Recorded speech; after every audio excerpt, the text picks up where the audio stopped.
Hola, soy el doctor Andy Kaufman. Hoy voy a hablaros de los postulados de Koch. Los postulados de Koch son 4 y son reglas de sentido común, que fueron formuladas a finales del siglo XIX para dotarnos de una manera de determinar si un microorganismo o germen causa una enfermedad. El primer postulado dice: el microorganismo debe encontrarse en abundancia en todos los organismos que padecen la enfermedad, pero no debe encontrarse en organismos sanos.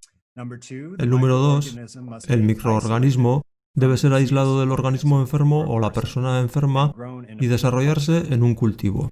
3. El organismo cultivado debe causar la enfermedad cuando se introduce en un organismo sano. Una vez que ha sido aislado de la persona enferma y purificado, entonces hay que ponerlo en una persona sana y tiene que causar la misma enfermedad. Y 4. Debemos ser capaces de aislar de nuevo ese organismo de la persona que ha enfermado. Y si eres capaz de realizar estos 4 pasos, entonces has demostrado de manera bastante concluyente que ese microorganismo o germen causa esa enfermedad.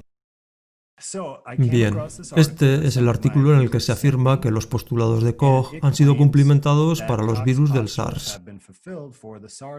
Esto fue publicado en 2003 en la revista Nature, una de las revistas científicas más prestigiosas. Y esto es algo muy importante de señalar, porque he estado diciendo que los postulados de Koch no se han cumplimentado. También hay que decir que el virus del SARS es el SARS-CoV-1. En otras palabras, el virus que supuestamente está vinculado al SARS-CoV-2, que es el otro nombre para el COVID-19.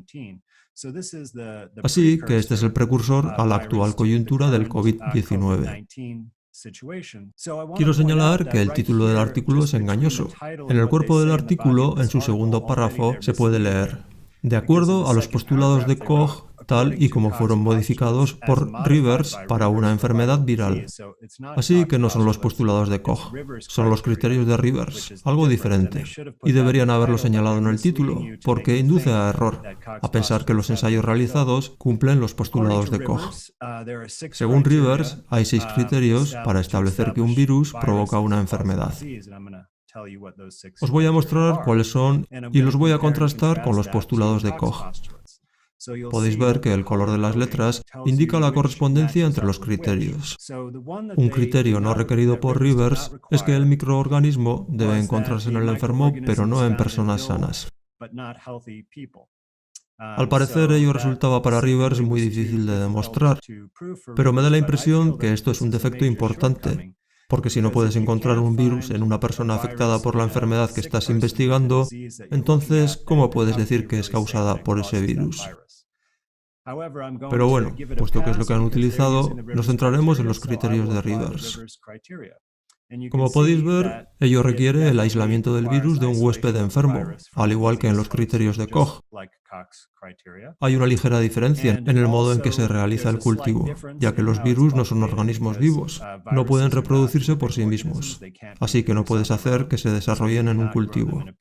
Digamos, por ejemplo, que si aíslas un estafilococo de una persona enferma, podrías hacer que se desarrollara en un cultivo y obtendrías únicamente células de estafilococo.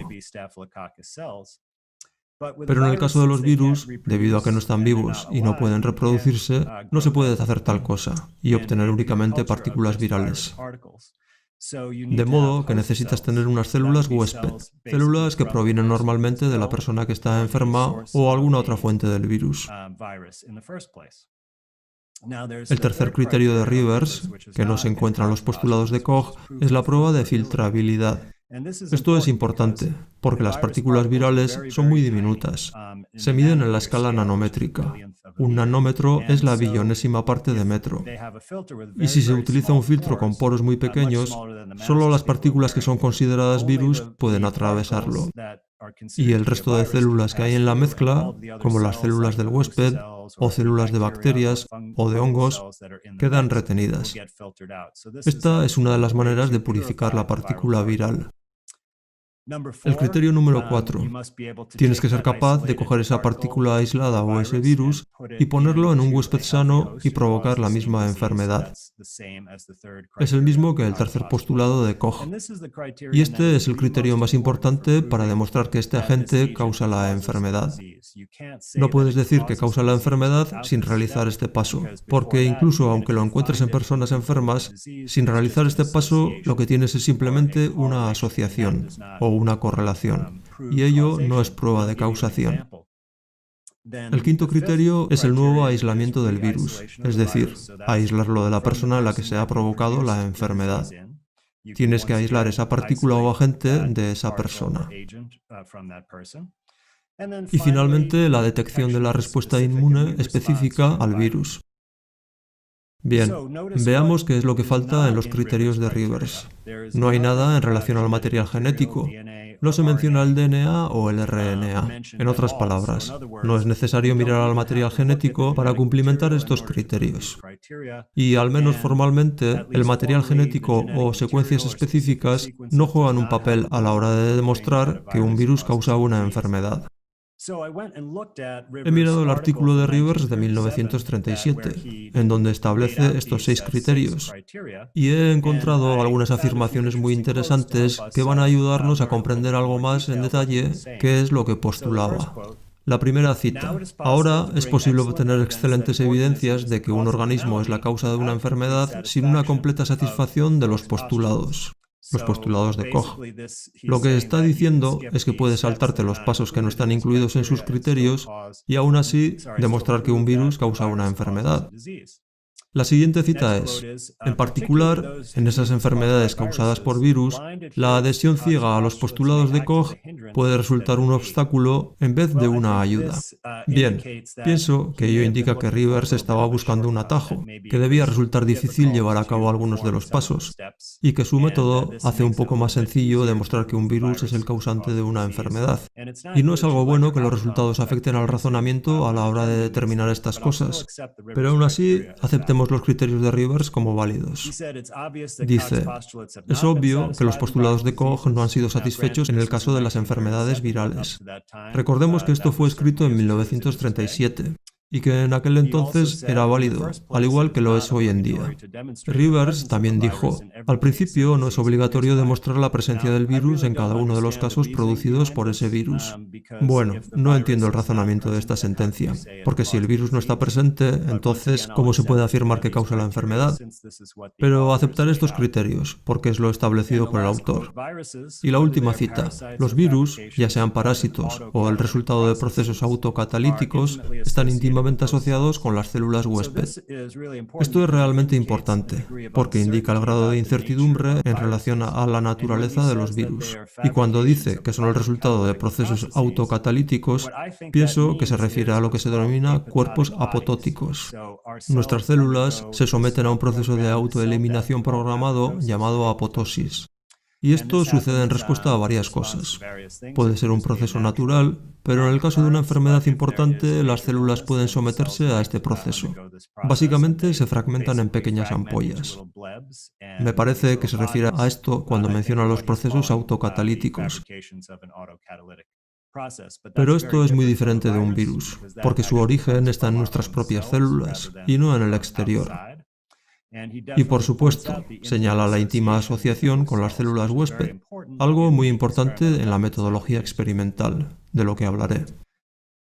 Rivers también señala algo muy importante en relación al criterio cuarto, el ser capaz de poner el virus aislado en una persona sana y provocar la misma enfermedad.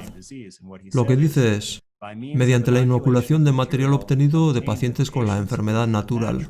Es decir, no se hace en un laboratorio o desde un laboratorio, sino desde otro paciente con la enfermedad natural. Esto es muy importante.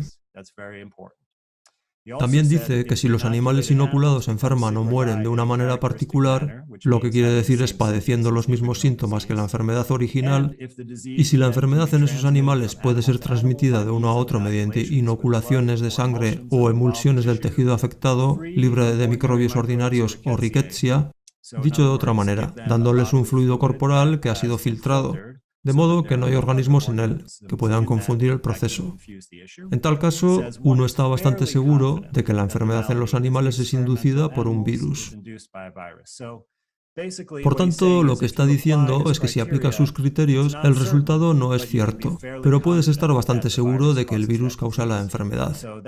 A mí esto no me inspira mucha confianza, pero en cualquier caso es lo que dice en relación a estos criterios.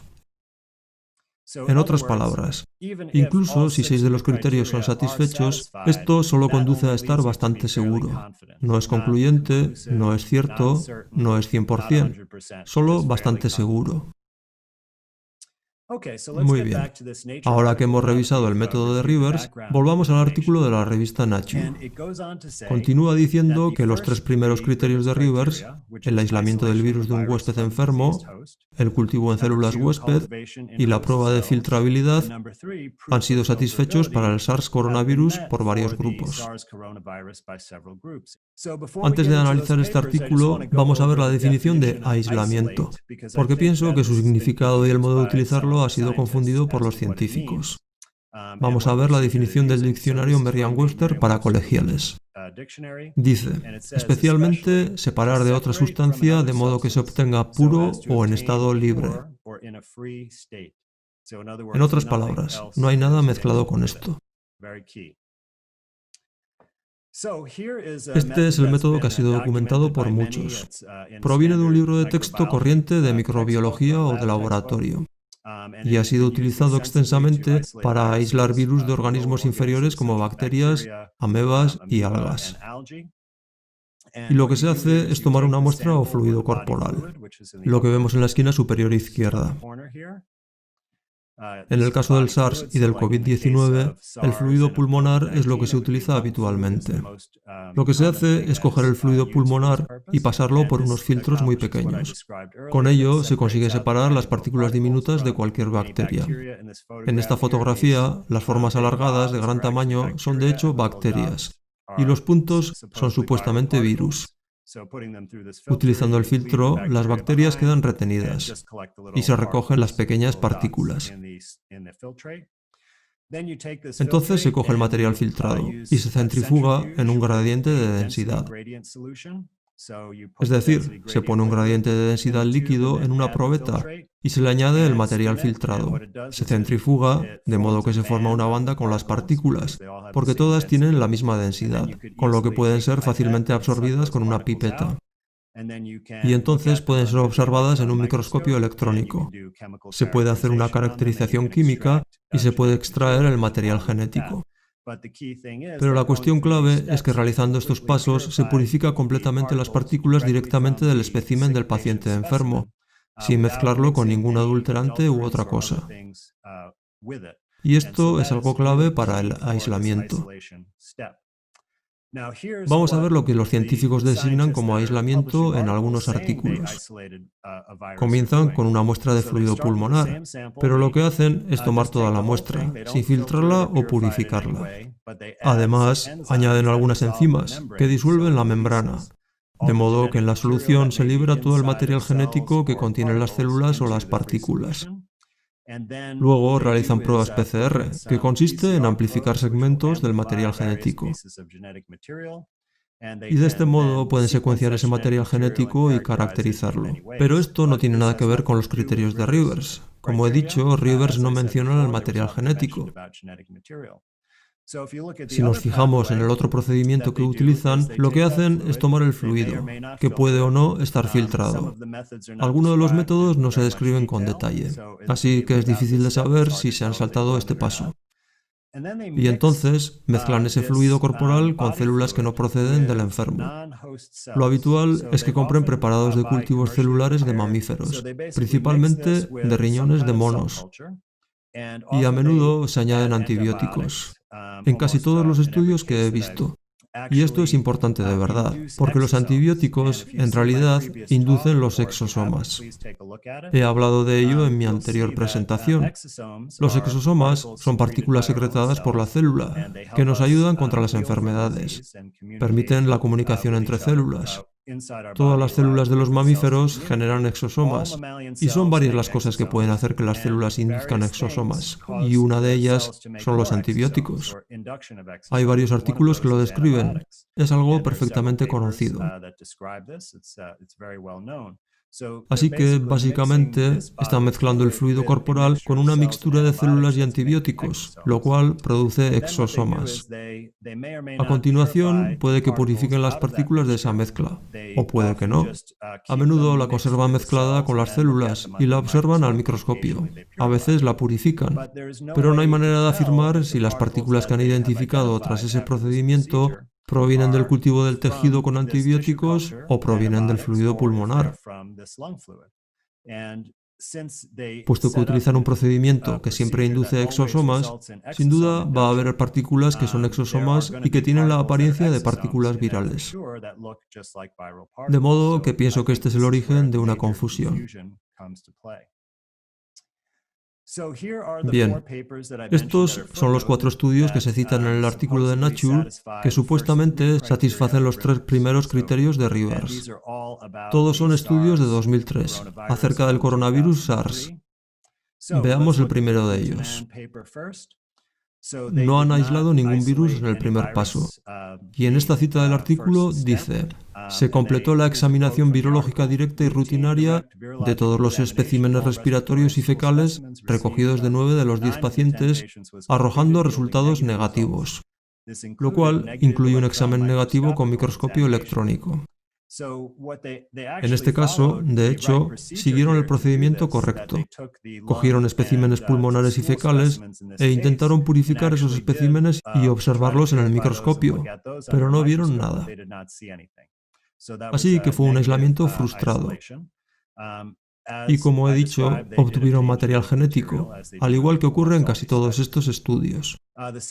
El segundo paso, no cultivaron ningún fluido o partícula en células del huésped. En vez de ello, utilizaron células Vero de mono, que como he dicho, supone introducir exosomas, y no consiguieron probar la filtrabilidad. Lo que hicieron fue realizar estos diferentes análisis, en su mayor parte análisis genéticos o análisis de anticuerpos, buscando la presencia de otras bacterias o virus que se sabe causan enfermedades. Y en este caso, encontraron de hecho un neumovirus en 4 de los 9 pacientes, lo que dio lugar a mayor confusión. Así que lo remarco, en este primer artículo no demuestran ninguno de los 3 criterios que afirman haber demostrado. Veamos el artículo de Drosten. Este equipo tampoco aisló ningún virus. Curiosamente, encontraron partículas semejantes a un virus denominado paramyxovirus en uno de los especímenes, pero no en el resto. Tampoco cultivaron partículas ni células huésped. En vez de ello, utilizaron también células Vero, y asimismo tampoco demostraron la filtrabilidad. Así que los 2 primeros estudios no demuestran ninguno de los criterios. En el tercero de ellos, una vez más, no aislaron ningún virus. Una vez más, no hicieron cultivos con células huésped. En vez de ello, utilizaron diferentes tipos de células en este caso. No estoy seguro de lo que son cada una de ellas, pero sin duda no provienen del huésped. Intentaron inocular cobayas en la mezcla, y aquí tampoco demostraron la filtrabilidad. De modo que hasta ahora ninguno ha demostrado ninguno de los criterios. Veamos el último artículo. Aquí tampoco aislaron ningún virus, ni cultivaron células huésped.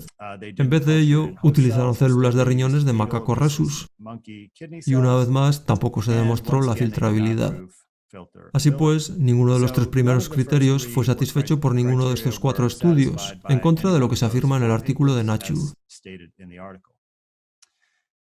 Volvamos al artículo para observar los 3 criterios restantes. Esto es lo que dice, que los autores del estudio han hecho análisis para los 3 criterios restantes, que son la producción de una enfermedad comparable, que las especies del huésped original son equiparables, un nuevo aislamiento del virus y la detección de una respuesta inmune específica al virus. Bien, puesto que no satisfacen el primer criterio, no han conseguido aislar nada, sería más que imposible satisfacer estos 3, pero veamos qué es lo que dicen que han hecho. Veamos el criterio cuarto, la producción de la misma enfermedad en el huésped. En el estudio no obtuvieron material de pacientes con la enfermedad natural, sino que utilizaron el virus que estaba cultivado en células de riñones de monos. Así que, una vez más, estas células producirían exosomas, y el virus no fue nunca aislado, de modo que no queda claro qué es exactamente lo que inoculaban en los macacos. Sin embargo, de los dos macacos que utilizaron, solo uno mostraba síntomas respiratorios. En otras palabras, incluso aunque digas que inocularon en los macacos algo que habían aislado de una persona enferma, no causaron la misma enfermedad en ambos huéspedes, solo en uno de ellos.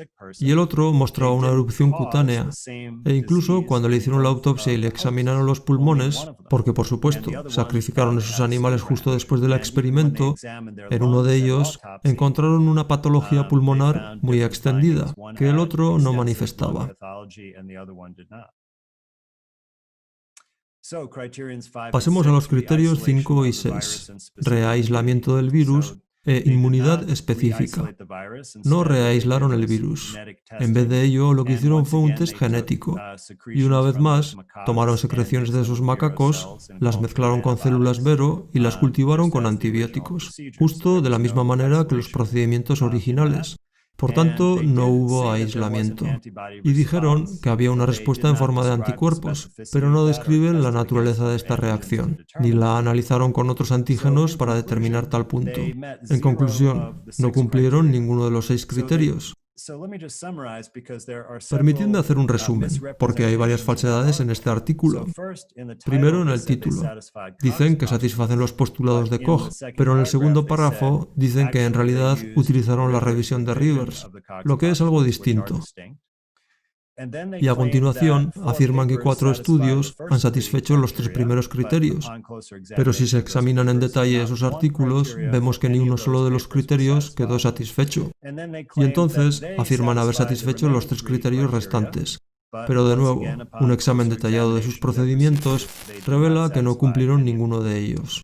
Consecuentemente, es lo que yo consideraría un artículo fraudulento, porque no pueden aportar ninguna evidencia que respalde ninguna de las afirmaciones que hacen en ese artículo. Es muy engañoso. Bien, pensé que tenía que echar un vistazo a la aplicación de los criterios de Rivers para el COVID-19, puesto que es lo más relevante en estos momentos, y debería ser muy fácil aplicar estos criterios a los estudios que se han descrito del COVID-19, que por cierto, están basados en el original coronavirus SARS.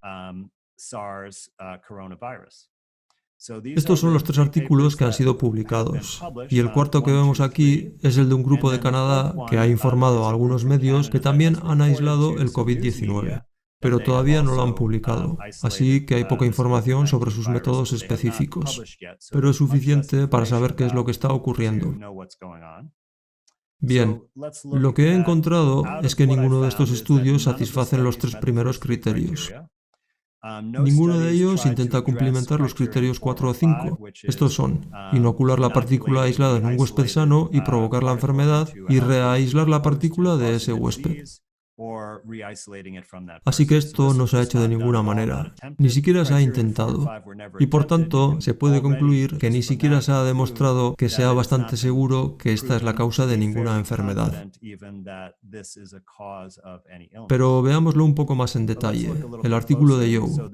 Una vez más, no aislaron ningún virus. Obtuvieron material genético tal y como se describe en los estudios anteriores. En segundo lugar, no cultivaron células de huésped. Una vez más, utilizaron células Vero y además células HU-H7, pero solo hicieron esto en uno de los 7 pacientes. En segundo lugar, no cultivaron células de huésped y no demostraron la filtrabilidad. Y esto es lo que escribieron en sus conclusiones.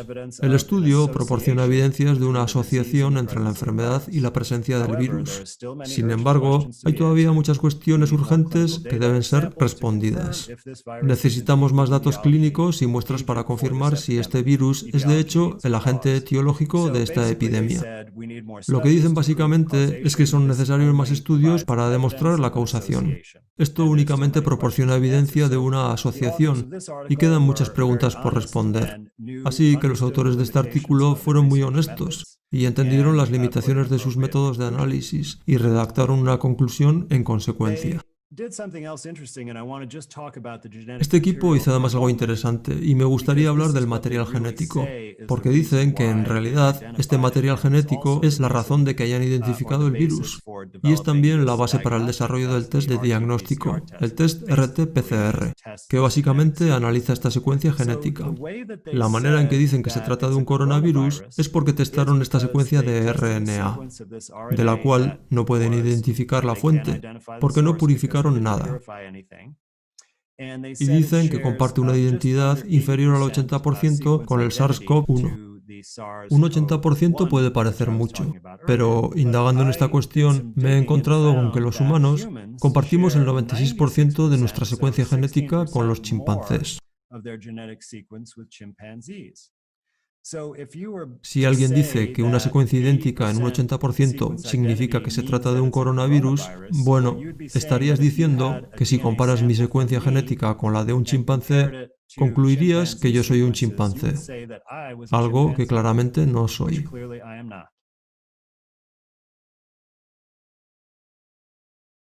Pasemos al siguiente de los 3 artículos. En el estudio de Yu, una vez más, ningún virus fue aislado. Obtuvieron material genético. No lo cultivaron en células huésped y en esta ocasión utilizaron células cancerosas de pulmón. No lo designan así en el artículo. Lo que dicen es que son células epiteliales de los pulmones, extraídas mediante biopsias de pacientes con cáncer de pulmón. Me parece que no es necesario mucho tiempo para darse cuenta de que va a haber células cancerosas ahí. Y algo que sabemos de las células cancerosas es que producen un montón de exosomas. Esto provoca la aparición de partículas que pueden observarse en el microscopio y se confunden con otras partículas. Y una vez más, no demostraron la filtrabilidad. Y esto es lo que dicen en sus conclusiones. Una vez más, un autor honesto. Aunque nuestro estudio no cumplimenta los postulados de Koch, de modo que lo reconocen directamente, nuestros análisis proporcionan evidencias que implican el brote de 2019 en Wuhan. Así que tenemos asociación e implicación. Esto no es de ninguna manera causación. Esto son hallazgos preliminares, que básicamente sugieren la necesidad de realizar más estudios. Y de hecho, la aplicación de los criterios de Rivers si se quiere demostrar cuál es la causa. En el estudio de McMaster, una vez más, no han aislado ningún virus. Tampoco han cultivado células del huésped. Han utilizado otro tipo de células de mamíferos, lo que es el mismo procedimiento utilizado por grupos anteriores. Pero en relación al artículo de Kim, este estudio tiene algo realmente problemático. La cita no proviene de la conclusión, sino de la introducción. En la introducción dicen que un nuevo coronavirus ha sido identificado en enero de 2020 como el agente causante de esta neumonía inexplicable. Esta es una afirmación muy atrevida. Como podéis comprobar en las conclusiones de los otros 2 artículos que se publicaron con anterioridad a este, no hacen ninguna afirmación de este tipo en función de sus investigaciones. Aquí vemos la nota al pie de página número 7, en la que se hace referencia a la fuente de la afirmación sobre el agente causante. Curiosamente, es un estudio que no ha intentado aislar o identificar un virus. Es un estudio dedicado a observar la secuencia completa del material genético designado como virus y compararlo con análisis evolutivos, es decir, con secuencias de virus encontrados en otras especies. En otras palabras, el procedimiento científico utilizado en este estudio no sería capaz de demostrar nada en relación a la causación. Bien, miré este artículo y curiosamente no dice nada relacionado con la causación en ninguna parte. En la introducción dice que el nuevo coronavirus está asociado con transmisión de humano a humano y con infección humana aguda. Insisto, asociación no es causación. Y en la conclusión dice que los rasgos genéticos del virus y que su potencial asociación con características víricas y virulencia en humanos permanece sin dilucidar. En otras palabras, ¿hay algún tipo de asociación? Tenemos que investigar más, no hemos demostrado nada. ¿Cómo es posible que afirmen esto? Simple y claramente han mentido, se lo inventan. Afirman que es el agente causante y dan la referencia, pero no está en la referencia. En mi opinión, esto debería ser retirado. Nos encontramos con una grave violación ética aquí. Realizar una afirmación tan importante.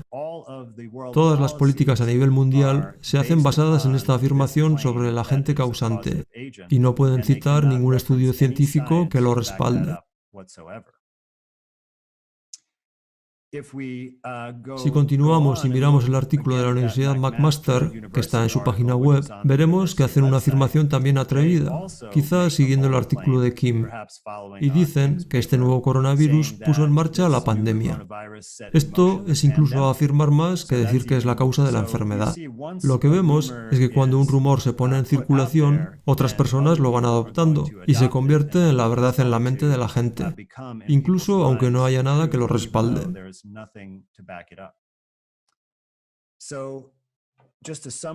Para resumir todo esto, tenemos los artículos sobre los estudios realizados y afirman que hay una asociación o una implicación del virus con la enfermedad.